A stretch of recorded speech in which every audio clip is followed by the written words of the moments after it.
Hello, and welcome to episode 10 of Things I've Learned from Barry Harris. Today I thought we would take a little different approach and talk about something that Barry refers to as his family of dominance. So the way he talks about it is he has this great creation theory that he talks about.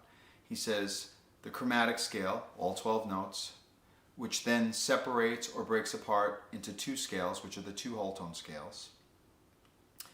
Then from the two whole tone scales, you get three diminishes.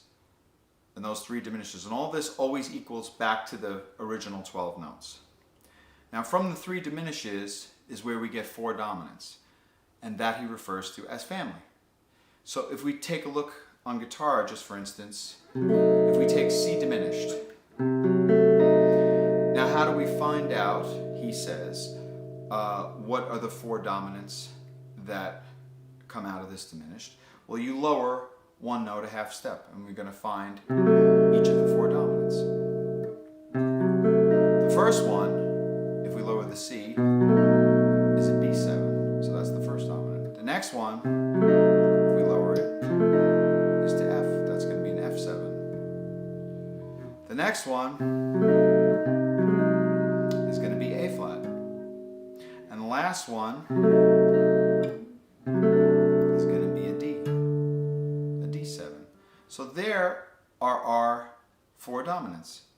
B7, well, I did in this order, B7, F7, D7, A flat 7. But if you look at those four notes, what's interesting about them is those four notes also make up a diminished themselves. So if you think about it, C diminished has these four notes in it. So if you stack the C diminished notes with the tonics of the dominants that are all connected, what you get is this.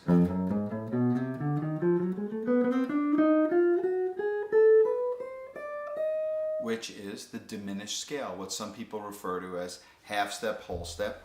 He doesn't like that. Barry usually doesn't refer to it as that because he says then you don't understand where the notes came from.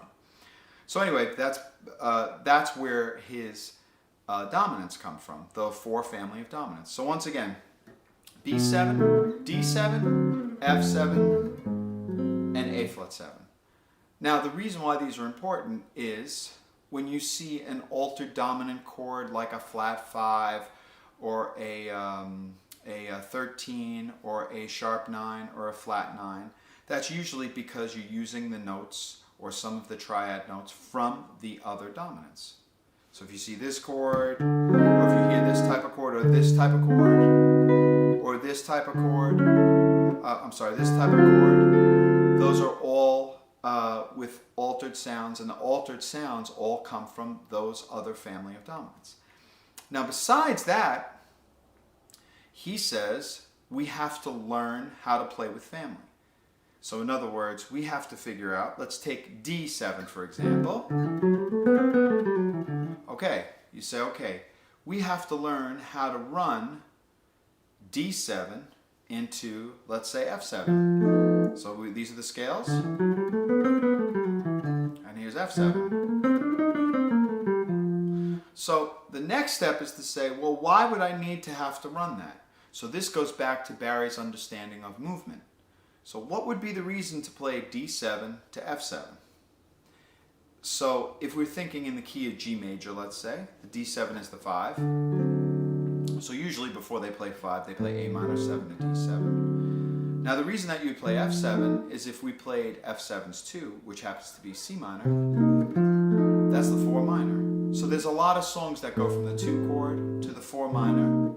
So that would be a reason to play D7 into F7. That's the first movement. The second movement, D7 into B7. You say, well, what reason would you use for D7 to go into B7?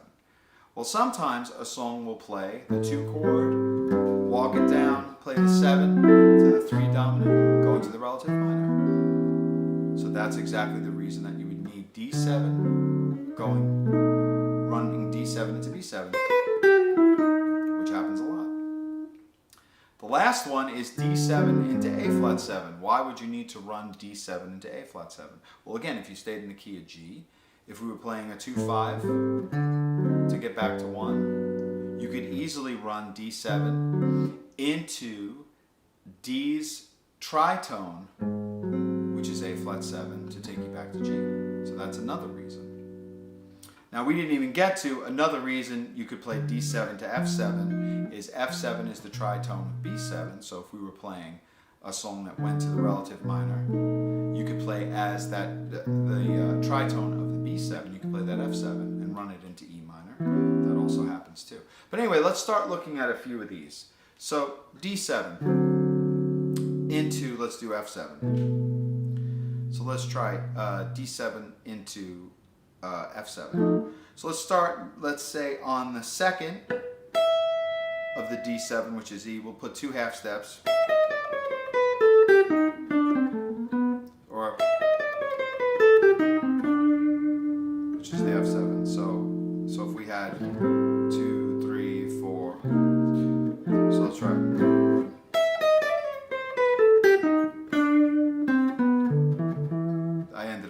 But anyway, that's a reason to go from D7 to F7. Or another one would be, let's say,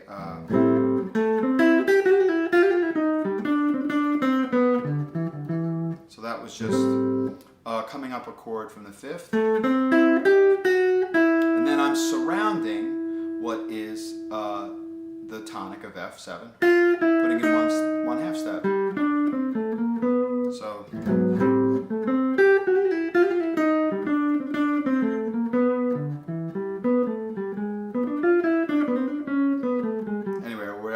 Change it would go to next.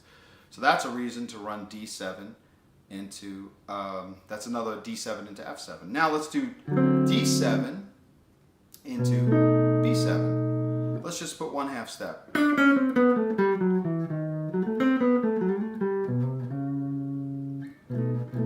into E minor. So let's try it again.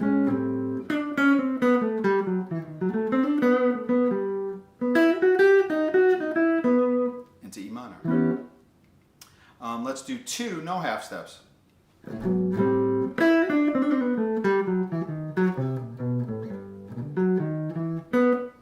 There's another way to do it. 3, 1 half step.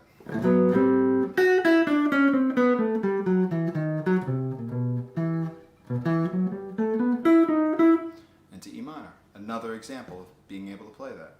Now let's play a few examples of D7 going into A flat 7.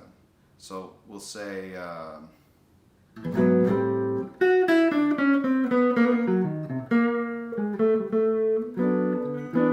so all I did was started on 3, came down 1 half step, and now I went down another half step, which is now I started on the 2nd of the A flat and I came down a chord. So, or I could have gone up, let's say.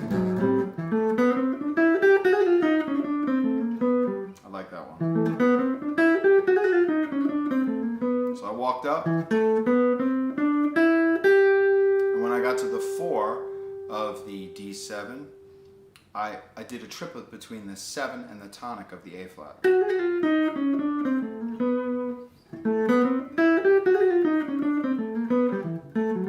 Anyway, so those are just a few brief examples of running D7 into F7, D7 into B7, and D7 into A flat 7. And the importance of it is it's your family of dominants. So Barry always says you have to learn how to play with family first. So if you think about all the different songs, all the different standards that use those kind of movements, so the 2 chord going to the 4 minor, or the 2 chord going to the relative minor, or just playing the tritone of a 5 chord, that's a million movements in a million different songs. So if you get comfortable playing with the dominants that are the family, if you get comfortable playing within the family, there's a lot of songs that you can really tackle the changes to in a really professional sounding way, where you're really playing through the changes as opposed to playing over the changes, playing one long thing over the changes. You're actually playing through the changes. And yeah, it's really important. I mean, actually making these videos, I've started thinking about some of the things, obviously, that I've learned from them. And this thing about the family is so important, was one of the most important things that I learned. And I'm still, obviously, still working on it because it's never ending. So anyway, I hope you enjoyed that episode about playing with the family. And enjoy practicing those 4 dominants into each other. So I'm really enjoying these. I hope you guys are too. And leave a comment down below and let me know what you think, or if you have any suggestions for future videos. Anyway, thanks. Enjoy practicing.